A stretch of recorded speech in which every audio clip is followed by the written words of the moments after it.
Yang terhormat Bapak Ibu Dewan Juri Lomba Pidato Hari Perhubungan Nasional tahun 2023. Yang saya sayangi dan saya kasih rekan-rekanku peserta Lomba Pidato Hari Perhubungan Nasional tahun 2023. Bismillahirrahmanirrahim. Assalamualaikum warahmatullahi wabarakatuh. Shalom, Om Swastiastu, Namo Buddhaya, salam kebajikan dan salam sejahtera untuk kita semua. Salam prestasi.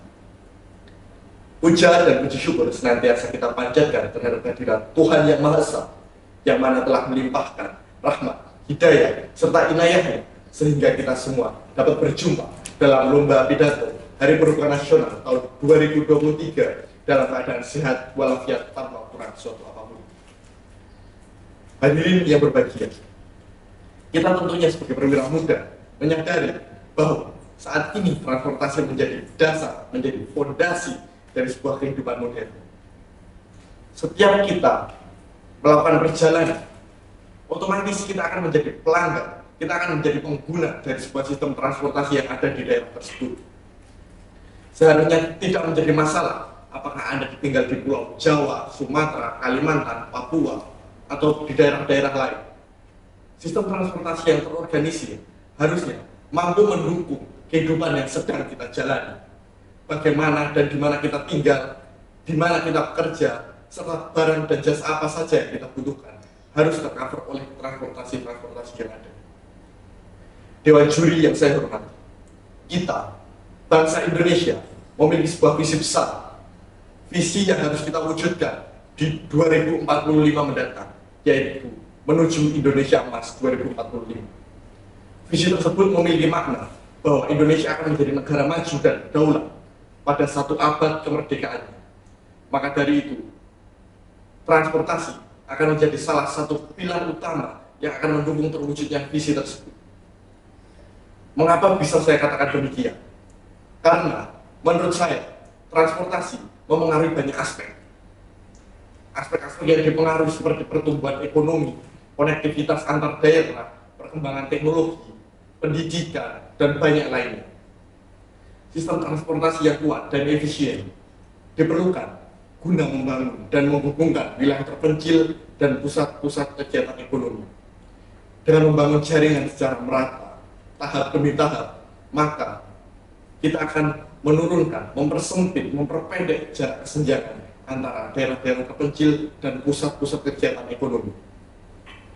Kita juga dapat mempercepat proses distribusi, memperpendek jarak antara produsen dan konsumen, serta memungkinkan suatu mobilitas dalam skala massal, skala besar untuk mengangkut penumpang. Negara kita ini memiliki keuntungan yang sangat-sangat besar. Keuntungan apa itu? Keuntungan geografis. Kita terdiri dari ribuan pulau yang diapit oleh dua samudera, yaitu Samudra India dan Samudra Belanda. Dengan posisi yang strategis tersebut, maka kita memiliki potensi sebagai pusat perdagangan global yang ada di dunia ini. Dalam hal ini, transportasi laut akan menjadi ujung tombak kita. Kenapa? Karena transportasi laut memungkinkan kita untuk mengekspor dan mengimpor barang dalam skala yang masif, skala besar. Walaupun tidak dapat kita pungkiri bahwa kita juga kadang merasa kesulitan dengan kondisi geografis Indonesia. Namun, disitulah peran kita. Disitulah peran kita sebagai perwira transportasi muda yang harus memberikan solusi terhadap masalah yang ada. Solusinya ialah matra darat, laut, maupun udara harus terus berkembang dan membuka pintu konektivitas antara satu daerah dengan daerah lainnya.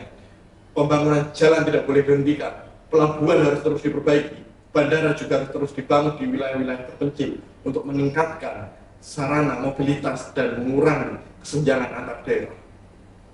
Tentunya, untuk membangun kekuatan dan efisiensi tersebut, kita harus berdampingan dengan perkembangan teknologi. Saya akan mengambil contoh di stasiun-stasiun kereta.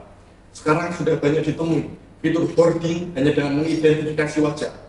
Hal ini tentunya akan membuat pengguna merasa nyaman karena waktunya tidak terbuang sia-sia untuk mengantri boarding yang lama. Lalu, sensor-sensor yang ada untuk memantau kondisi dari tempat-tempat di mana moda transportasi tersebut dijalankan juga sangat membantu untuk menjamin keamanan dari moda transportasi yang akan digunakan. Namun, kita juga harus menyadari bahwa moda transportasi yang kita gunakan memiliki dampak terhadap lingkungan. Apa dampaknya? Yang paling kentara adalah polusi, seperti ibu kota sekarang. Kita tidak ingin apa yang terjadi di ibu kota terjadi di daerah-daerah lain. Maka dari itu, kita harus visioner, memandang ke depan, bahwa kita harus memprioritaskan transportasi yang ramah lingkungan. Sebagai contoh, kita bisa mengambil kendaraan listrik dan kendaraan umum yang sifatnya massal. Kita harus mempertimbangkan hal-hal tersebut menjadi bagian dari kita ke depannya.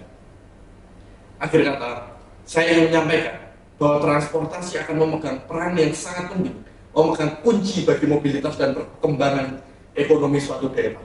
Jadi, kita harus terus membangun komitmen bersama menuju sistem transportasi yang berkelanjutan dan saling terhubung serta ramah lingkungan.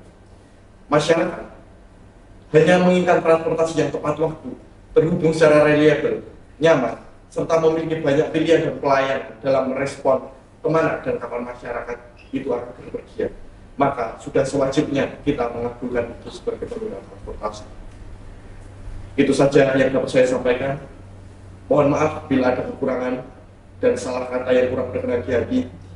Bila ada kelebihan, itu datangnya dari Yang Maha Kuasa, dan bila ada kekurangan, itu murni dari saya pribadi. Sekian, wassalamualaikum warahmatullahi wabarakatuh.